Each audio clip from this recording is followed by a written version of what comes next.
Bricks and Minifigs is your one-stop shop for all things LEGO. Hit the link below to find a store near you. Hey everybody, I'm Robert Rodriguez from Temple, Texas, and here at World War Brick 2024, and I'd like to introduce you all to my Roman fortress. What you see in front of you is a Roman fortress. It's no specific decade or time period, but what it is I wanted to depict one from ancient times and include a bit of everything in the fortress in a relatively small space.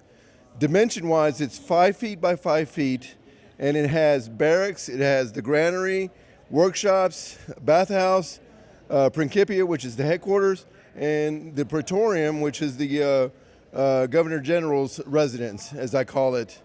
And so we'll work from here to the far side, and I'll describe the buildings and the walls and such. So starting with the left-hand wall, I built it to where it wasn't just regular tan bricks. I wanted to have some texture to it, so you can see a lot of the masonry bricks that I put in there.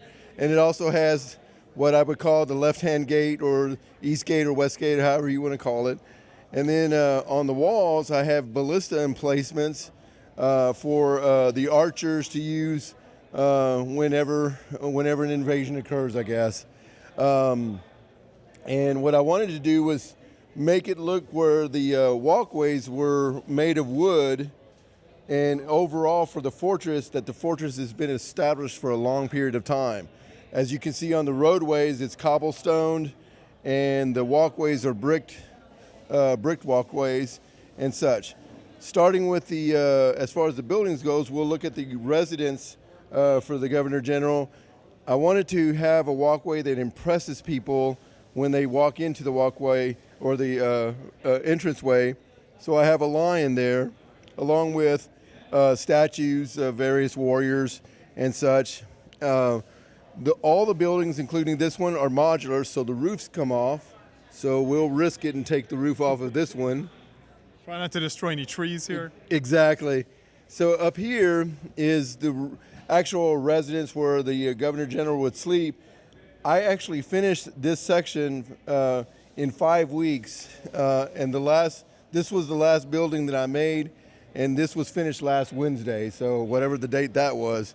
If it was actual real house or a real building, the paint would still be wet, I'm sure. So anyway, moving over to the barracks, I have barracks for 26 men, I believe, including the 2 centurions who leads the men, and the sleeping quarters for the soldiers themselves. In the soldiers' barracks, or in one of the rooms, it has 6 bunk beds, as well as the gladiuses, I believe, is that what you call them, the swords and the shields. And in one of the corners of the fortress is their training area, where they train to do battle with their swords and shields and spears, etc. In the other barracks, you can see that the roof has been removed from the centurion's quarters, where you can see the bed and his work desk and where his shield and sword are. Moving over to the front of the fortress, you can see the entrance gate is guarded by 2 Roman soldiers. And as most people know, my inspiration was the Brickmania fortress, and the only thing I really copied from them is the entranceway. I wanted to make sure that a chariot could go in and out and such, because that was the vehicle of the time. And so any carts or anything, they're small enough to where they can go through the gate. The doors of the gatehouse move and close and such. And as you can see down the main thoroughfare, the Governor General, or as a lot of people want to call him, Julius Caesar, is ready to go on a conquest, and his wife is there saying goodbye, and then his troops are along the path there. There's the standard bearer, which is on the left-hand side, and the banner, the flag carrier, as I call him, is on the right-hand side, and then the troops are behind him, along with a charioteer. The next building left, or to the right of that, is the granary, which I call the Roman refrigerator. The reason I call it the Roman refrigerator was the way the buildings were built. They were built like on stilts, but you couldn't see how the cold air went under the building, but cold air went under the building to keep the food dry and cool and such. So I wanted to make sure I had one of those for the fortress itself. Overall, I wanted to have a little bit of everything in the fortress. So moving on to the next set of buildings, or next building is the workshops. In front here is the blacksmith area where they do all the metal work and such. The middle one is the armory, and I could take off the roof on that one. Did you design the roofs to be removed on all of the Yes, buildings? everything is modular, just like a regular modular building, so all the roofs can come off. All the interiors are done.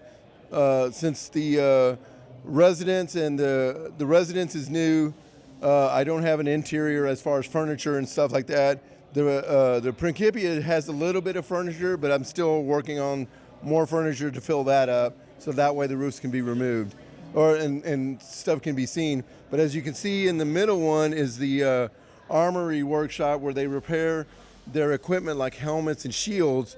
And the reason being is that because the Roman army always reused their equipment. So a guy wearing a helmet could be wearing a helmet that's 40 years old. And same with his body armor and stuff like that. They always recycled their stuff as long as they could.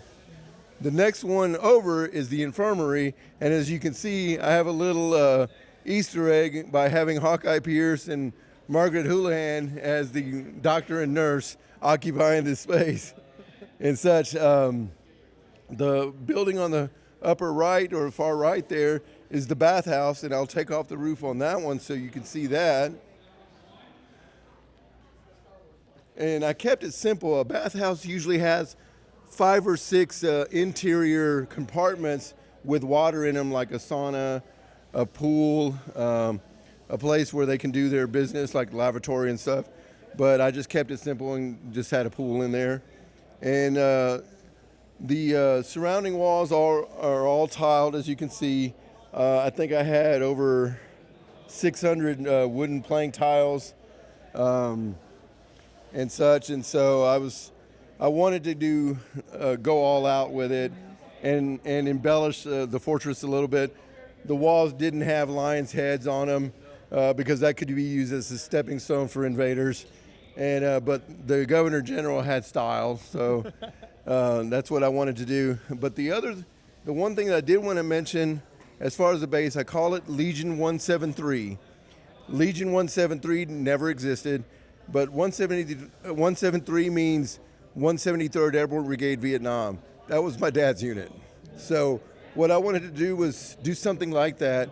And so over here, I did another little Easter egg that's hard to see, but I wanted to establish 173 into the ground, but nobody can really notice it because it's hard to see green on green. It's kind of subtle landscaping. Right. I wanted to do that to fill that space up.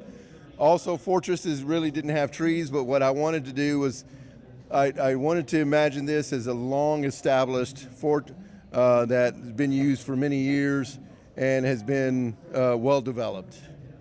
And lastly, I do have the stables where the horses and other farm animals are kept. So there you go.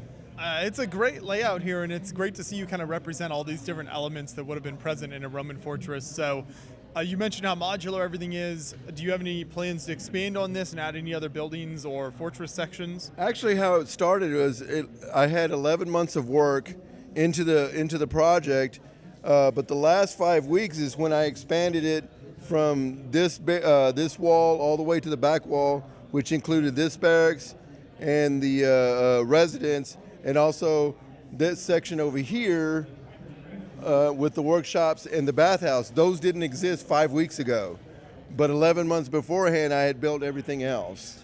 And but what I felt that it was too narrow and wanted to do something more, and so I made the decision to go ahead and expand it.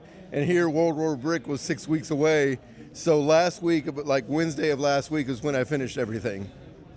Now, as far as research for a build like this, obviously you're dealing with ancient Rome versus like World War II or something that you see a lot of the builders do. So Exactly. what was it like researching this and kind of figuring out the layout of everything? Well, like a lot of people, I love Roman history just because. But what's interesting about Roman history is that the buildings were constructed relatively the same way throughout the Roman Empire. So architecture wasn't that big of a deal, but the interiors of the buildings is what really made the buildings. Like the residences on the outside look relatively sterile, but they'll have like gold and all kinds of cool stuff inside. Same with the Principia, the headquarters and such, and the bathhouse. The bathhouse actually was sterile, but I decided I wanted to do a little bit of different architecture. Again, it's what is it? They call it artistic creativity or artistic licensing, yeah, so to speak, or whatever. But yeah, I wanted to do that. The ballista emplacements. I've seen some pictures or depictions, but I don't know if that's entirely accurate. Usually they had ballistas on the ground, and so I wanted to kind of incorporate all that kind of stuff. But the key was the minifigures. I started accumulating the Roman soldiers over a 2-year period, and that's all Brickmania stuff. The archers are Brickmania. Some of the other figures are not. They're just more or less figures from other like Lego, and I just what we call kit bashed them, put together torsos and legs and stuff like that, and then just wanted to do it that way, just because, and try to fill it up, but not make it overwhelming with a lot of minifigures. I wanted to kind of make it to scale to the size of the fort. Yeah.